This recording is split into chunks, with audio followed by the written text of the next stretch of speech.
Hi, we're in the PA Now newsroom with our reporter Tyler Marr. Tyler, lots of parks in PA. That's one of the things that makes it so beautiful. But people might be surprised. There's not an awful lot of money around to keep them fixed up and maintained. Yeah, it appears there's only about $20,000 that are used annually for minor parks repairs and replacement funds. And I assume there are a lot of repairs that are constantly needed? It appears that way. You know, Dennis Milozowski for Ward 7, he sort of sparked this discussion.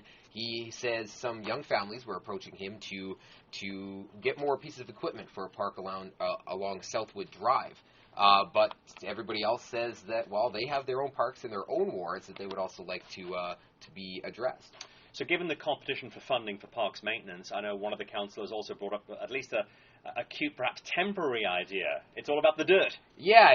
The Milozowski says that he was in Calgary, and what they do is when they're doing construction projects, if they have some dirt that they have to move, they bring it over to a park, kind of pour it down, add some grass, and turn it into a winter sliding hill, or maybe they put a slide on it just so that the kids can have something temporary at least and use the dirt for more than just laying around. Okay, so those are some of the ideas that may be mulled by the staff whose responsibility is to work all this out. So what are the next steps in terms of me and our viewers and our readers on PA Now learning when their fixes in their local parks are going to be done? What's the time frame? Yeah, well, 2019 budget talks are already going to be starting soon, and so Director of Community Services says probably not going to happen this year, but they are currently taking an inventory of all the equipment, and hopefully by 2020 they should have some sort of report together on what park equipment is needed.